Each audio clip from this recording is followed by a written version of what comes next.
A Amazon está enfrentando acusações de estimular a cultura do banimento e censurar as opiniões conservadoras.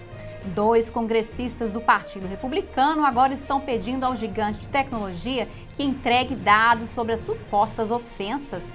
E as leis sobre armas podem mudar em breve. A Câmara aprovou 2 projetos de lei que endureceriam as regras sobre a verificação de antecedentes de vendas de armas. E o Senado deve aceitar os projetos em breve. E várias dezenas de crianças foram resgatadas após uma operação de um mês no Texas. Um chefe de polícia local disse que essas crianças representam alguma das populações mais vulneráveis.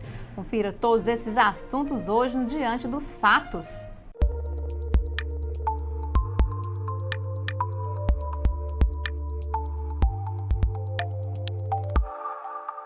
Olá, bem-vindo ao Diante dos Fatos. Eu sou Marina Dalila.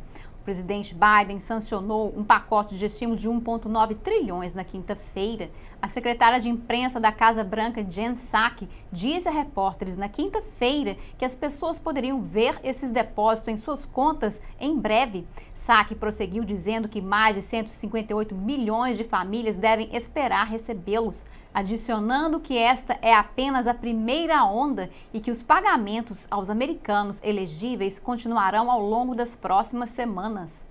Além dos pagamentos de estímulos, dezenas de bilhões de dólares estão sendo repassados para os governos estaduais, locais e tribais.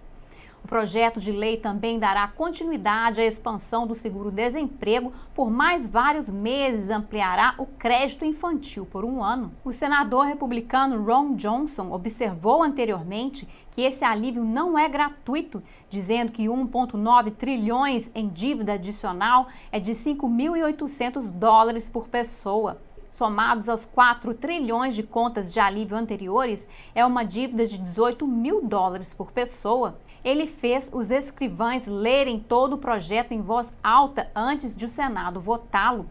Todas as mais de 600 páginas da conta levaram mais de 10 horas e meia, até pouco depois das 2 horas da manhã da última sexta-feira. Johnson disse que muitas vezes eles apressam essas contas enormes que ninguém tem tempo de ler. Outra mudança desse projeto é a ampliação do crédito tributário infantil. Anteriormente, sob a lei, esse crédito de imposto infantil vinha com uma exigência de trabalho, mas o projeto de Biden destituiu essa parte. Mesmo as famílias que não trabalham podem receber até 36 centenas de dólares por criança, além de qualquer outra ajuda que já estejam recebendo, como vale-refeição, Medicaid e assim por diante. Todas as famílias de contribuintes que ganham menos de 200 mil podem reivindicar o crédito total. O pesquisador sênior de estudos de política interna da Heritage Foundation, Robert Hector, diz que esse programa de crédito tributário infantil custará ao país cerca de 80 bilhões por ano e cerca de outros 40 bilhões em redução de impostos. Ele afirma que o verdadeiro problema do programa de bem-estar é que ele desencoraja o trabalho. Isso também é uma reversão da reforma do bem-estar da década de 1990. Essa reforma descobriu que os casamentos desfeitos e a extensa dependência do bem-estar social prejudicam a sociedade.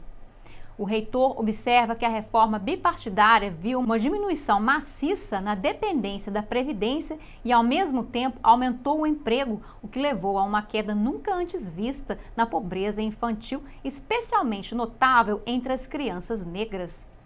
Ele teme que isso possa levar a uma renda básica universal, o que prejudicaria em vez de ajudar a sociedade. E a deputada republicana Liz Cheney diz que o resultado será um aumento de impostos para a classe média. O governo Biden sinalizou que poderia introduzir aumentos graduais de impostos para ajudar a pagar pelo estímulo. Isso inclui aumentar a alíquota do imposto federal sobre empresas de 21% para 28%. Agora, a Tax Foundation, de tendência conservadora, diz que a proposta tributária de Biden aumentaria a alíquota de impostos federal e estadual combinada aos Estados Unidos para mais de 32%. Isso tornaria o mais alto entre as nações do G7. A Tax Foundation diz que o aumento de impostos de Biden reduziria a produção econômica de longo prazo, eliminaria cerca de 160 mil empregos e reduziria remunerações. E a mídia político relatou que, oculto na conta de estímulo, está um aumento de impostos de 60 bilhões para empresas ricas e grandes. 3 áreas principais serão afetadas. Empresas de capital aberto que pagam funcionários de alto escalão em mais de 1 milhão terão as deduções retiradas agora. Outra área afetada será a forma como as empresas multinacionais deduzem seus impostos. E a terceira afetará como os proprietários de negócios não incorporados contabilizam suas perdas.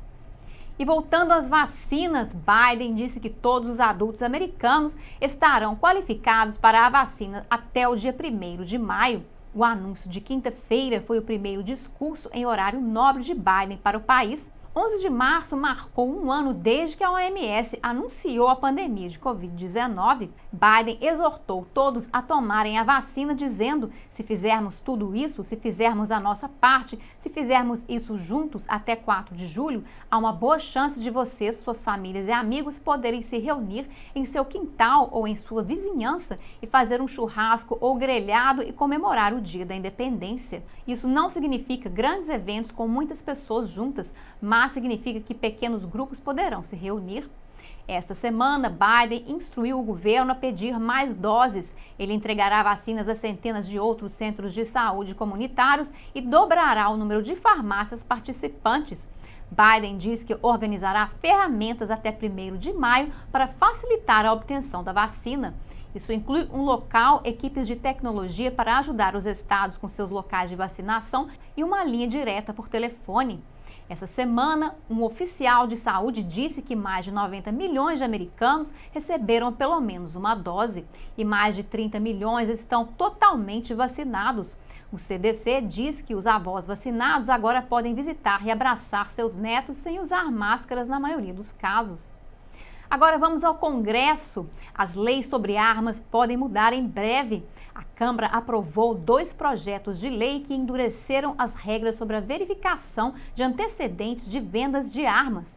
E o Senado deve aceitar os projetos em breve. Um dos 2 projetos de armas exigiria que todos os compradores de armas passassem por uma verificação de antecedentes ao comprar por meio de um revendedor ou proprietário particular. A medida, conhecida como HR-8, daria às autoridades 10 dias úteis para que as verificações de antecedentes federais fossem concluídas antes que uma venda de armas pudesse ser licenciada. O projeto de lei complementar é intitulado Ato de Verificação de Antecedentes Bipartidários de 2021, aprovado com 227 votos a favor e 203 contra.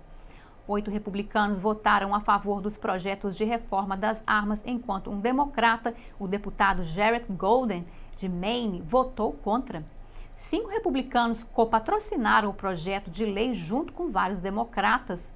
O projeto de lei afirma: o objetivo dessa lei é utilizar o atual processo de verificação de antecedentes nos Estados Unidos para garantir que os indivíduos proibidos de porte de arma não possam obter armas de fogo. De acordo com um resumo da legislação, ela utilizará o atual processo de verificação de antecedentes nos Estados Unidos para garantir que os indivíduos proibidos de porte de arma não possam obter armas de fogo.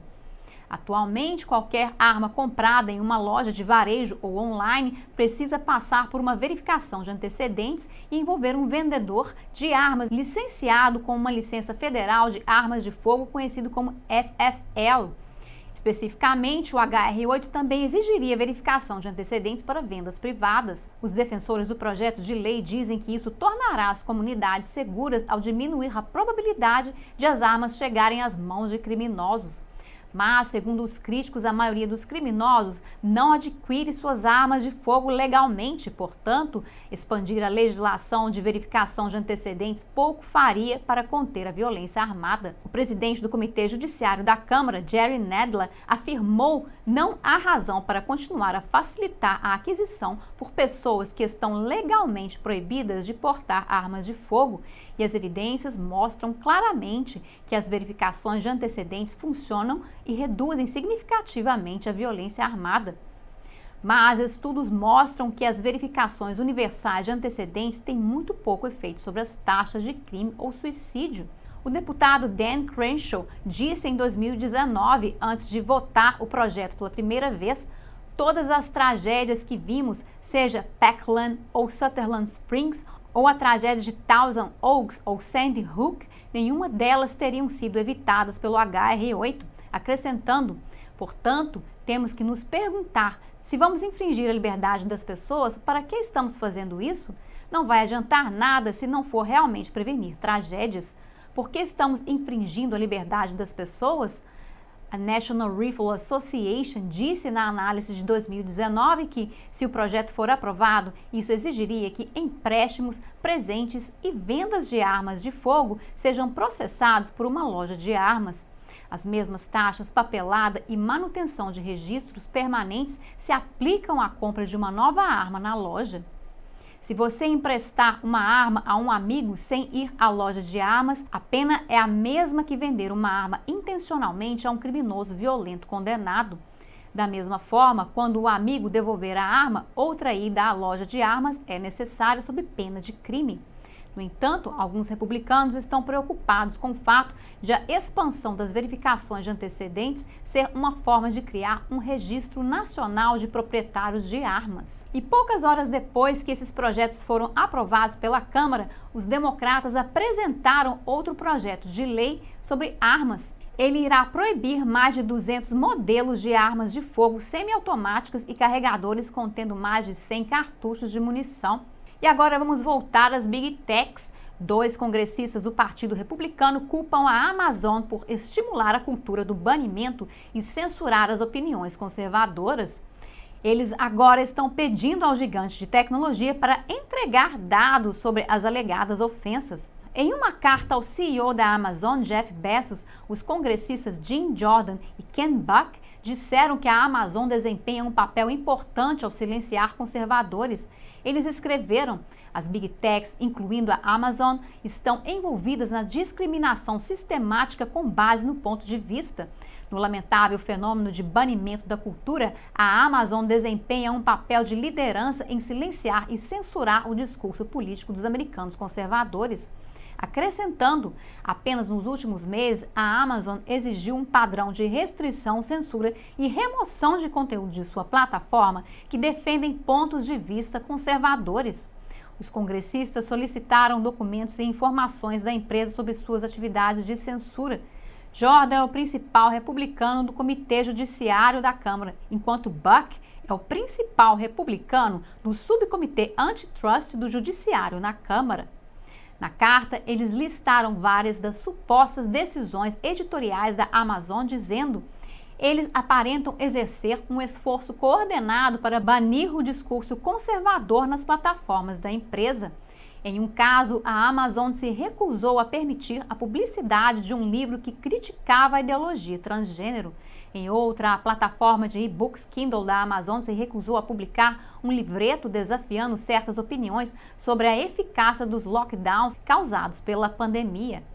A empresa de tecnologia também baniu permanentemente o então presidente Trump de seu serviço de streaming de vídeo Twitch. E mais tarde, o Parler, concorrente do Twitter e uma plataforma popular entre os conservadores, foi excluído de seu servidor. Jordan e Buck estão pedindo à empresa que apresente documentos sobre 7 supostos casos de censura contra pontos de vista conservadores até 25 de março. A Amazon e Bezos não responderam imediatamente a uma solicitação de comentários por e-mail. Agora, algumas boas notícias. 31 crianças desaparecidas foram resgatadas no Texas. A operação de um mês teve um final feliz. 7 crianças foram resgatadas do tráfico sexual e outras 24 foram reunidas com seus responsáveis legais. Este foi um esforço conjunto do US Marshals Service and Homeland Security Investigations com a ajuda dos departamentos de polícia de Arlington, Dallas, Fort Worth e Grand Prairie. O delegado interino dos Estados Unidos disse em um comunicado observar as parcerias de aplicação da lei e as preocupações da comunidade culminam em um resultado de recuperação tão bem sucedido é gratificante, acrescentando: as vítimas devem saber que não foram esquecidas, há esperança e uma maneira de retornar ao lar. O chefe de polícia de Dallas, Eric Garcia, disse: "É nossa esperança que cada uma delas seja capaz de deixar para trás essa experiência traumática e seguir em frente para ter uma vida feliz e produtiva." De acordo com o National Crime Information Center, mais de 346 mil denúncias de crianças desaparecidas foram registradas em 2020. Autoridades federais dizem que as crianças desaparecidas incluem aquelas que foram sequestradas por um parente ou perpetrador não familiar, as que fugiram e as que se perderam. O chefe de polícia de Arlington, Al Jones, disse que essas crianças e adolescentes representam alguma de nossas populações mais vulneráveis, onde os adultos tentam se aproveitar de sua inocência. Não vamos descansar até que todas as crianças sejam localizadas em segurança e que alguém seja responsabilizado. Por hoje é só no Diante dos Fatos. Obrigada por assistir e até a próxima!